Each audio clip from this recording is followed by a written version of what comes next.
श्रीमद् भागवत गीता एकमात्र ऐसा ग्रंथ है जो इंसान को जीवन जीने की सही राह दिखाती है। गीता जीवन में धर्म कर्म का पाठ पढ़ाती है। श्रीमद् भागवत गीता का ज्ञान मानव जीवन और जीवन के बाद का जीवन दोनों के लिए उपयोगी माना गया है। गीता संपूर्ण जीवन दर्शन है। तो दोस्तों, वीडियो को अंत तक जरूर देखना, क्योंकि बीच में अधूरा वीडियो छोड़ोगे तो भगवत गीता का अनादर होगा। तो हमें उम्मीद है कि वीडियो का अंत तक जरूर देखेंगे। तो दोस्तों, आगे बढ़ने से पहले कमेंट में जय श्री कृष्णा जरूर लिखें। दोस्तों, भगवत गीता के 18 अध्याय हैं और यह संस्कृत में परमात्मा द्वारा दी गई थी। समय के साथ संस्कृत भाषा रोजमर्रा की जिंदगी से निकल गई और यह ज्ञान मनुष्य से दूर हो गया। समय समय पर श्रीमद् भगवत गीता का साधारण अक्षरों में अनुवाद किया गया।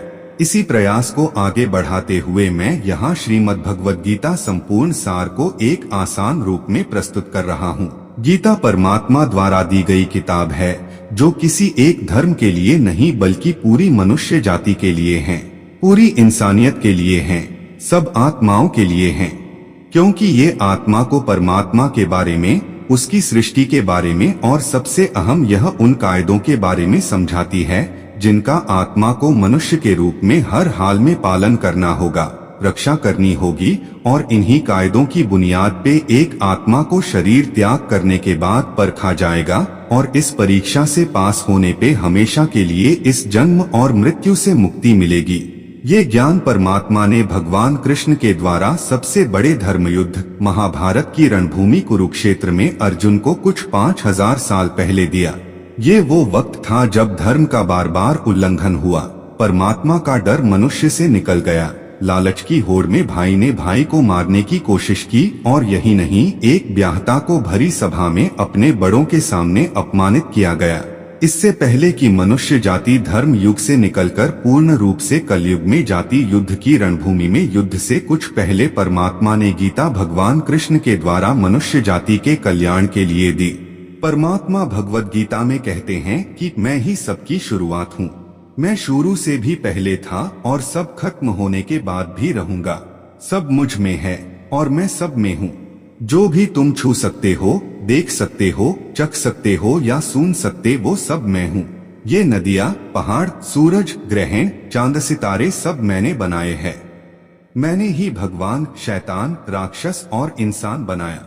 मैं सर्वव्यापी हूँ, सब में रहता हूँ, सब मैं हूँ, मैं ही हूँ। मैं ही ब्रह्मा बनकर सब बनाता हूँ और रुद्र बनके सब नष्ट कर देता हूँ। मैं ये सृष्टि यूं ही बनाता और तोड़ता रहूंगा ताकि आत्माओं को मौके मिल सके इस जन्म और मृत्यु से मोक्ष पाने को, हमेशा के लिए परमात्मा के साथ रहने को। भगवत गीता कहती है कि इस सबसे बड़ी परीक्षा के लिए परमात्मा ने प्रकृति का निर्माण 5 तत्व हवा, अग्नि, जल, पृथ्वी और ईथर से किया, जिन्हें हम छू के, चख के, सूंघ के और देख के हम समझ सकते हैं। पर खुद परमात्मा इन 5 इंद्रियों के समझ से बाहर हैं। उन्हें आत्मा इन इंद्रियों से नहीं जान सकती। आत्मा 5 इंद्रियों के साथ वैसे ही है जैसे एक लोहे का रोबोट, जिसे अपने बनाने वाले का कोई पता नहीं। अर्जुन को भी परमात्मा का विराट रूप देखने के लिए भगवान कृष्ण ने दिव्य नेत्र दिए।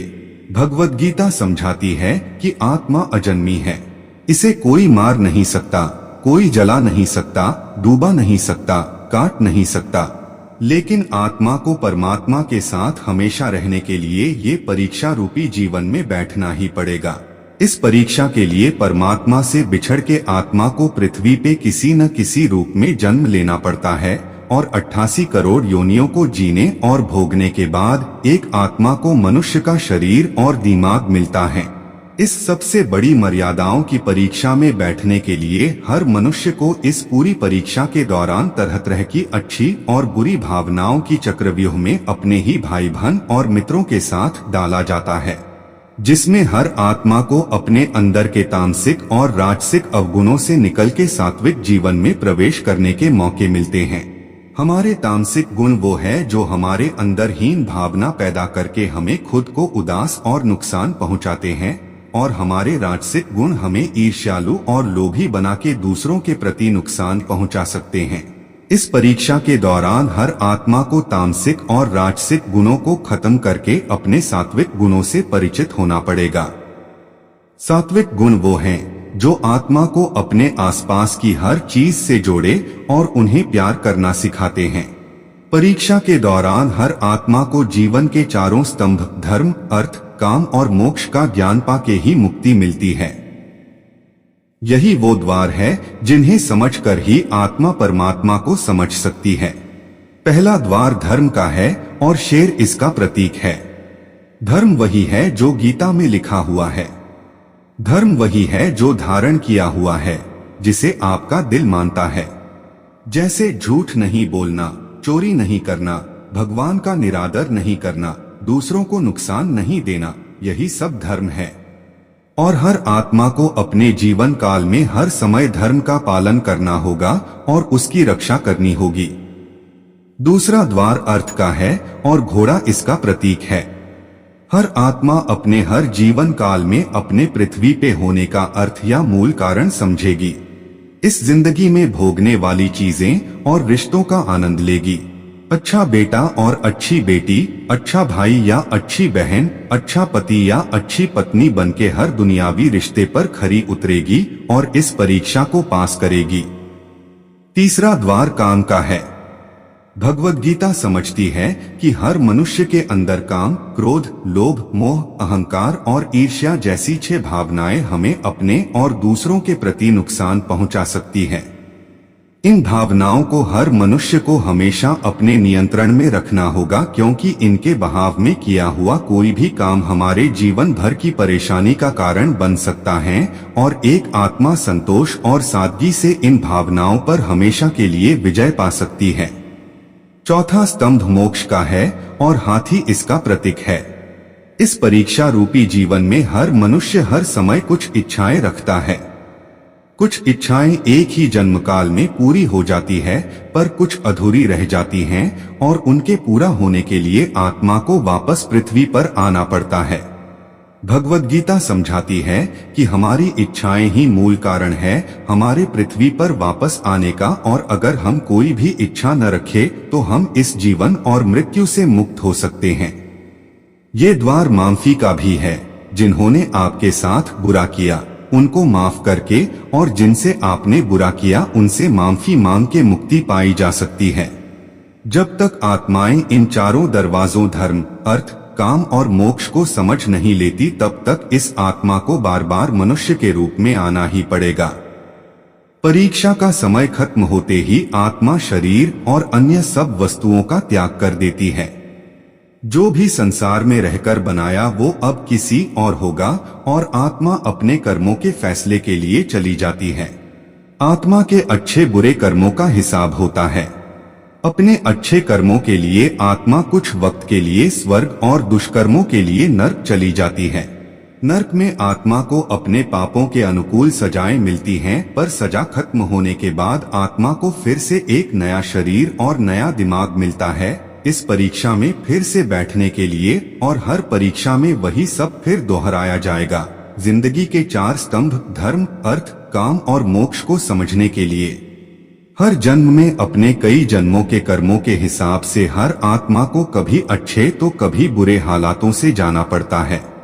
लेकिन जब तक आत्मा परमात्मा के साथ योग को नहीं समझ लेती तब तक वो मुक्ति नहीं पा सकती। भगवद गीता समझाती है कि मनुष्य अपने शरीर, दिमाग या दिल से भगवान को पा सकता है।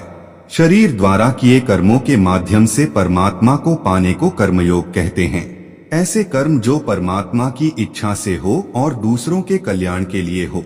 वाल्मीकि ने रामायण लिख के, श्रवण ने अपने माता पिता की सेवा और उन्हें 4 धाम की यात्रा कराकर अपने कर्मों द्वारा परमात्मा को पाया। श्रीमद् भगवद गीता समझाती है कि एक आत्मा दिमाग से भी परमात्मा के साथ योग लगा सकती है। इसे राज योग कहते हैं क्योंकि दिमाग या मस्तिष्क सब इंद्रियों का राजा है। एक मनुष्य अपनी आस्था, श्वास प्रणाली, अभ्यास, साधना और तपस्या से परमात्मा को इस योग के रास्ते पा लेता है। इस योग को समझने के लिए हमें अपने अंदर की एनर्जीज, शक्तियों यानी चक्र और कुंडलिनी को समझना पड़ेगा। आत्मा मस्तिष्क से ध्यान लगाकर परमात्मा के साथ योग लगा सकती है। शंकराचार्य, स्वामी परमहंस, स्वामी विवेकानंद और उनके जैसे कई योगी इस योग के रास्ते परमात्मा के साथ संधि लगा पाए। परमात्मा भगवद गीता में कहते हैं कि अगर किसी आत्मा को धर्म ना भी समझ आए, योग न भी समझ आए, पर अगर वो मेरी शरण में आ जाए तो मैं उसके सारे पाप माफ कर देता हूँ। परमात्मा को ऐसी दिल की गहराइयों से पुकार के पाने को भक्ति योग कहते हैं।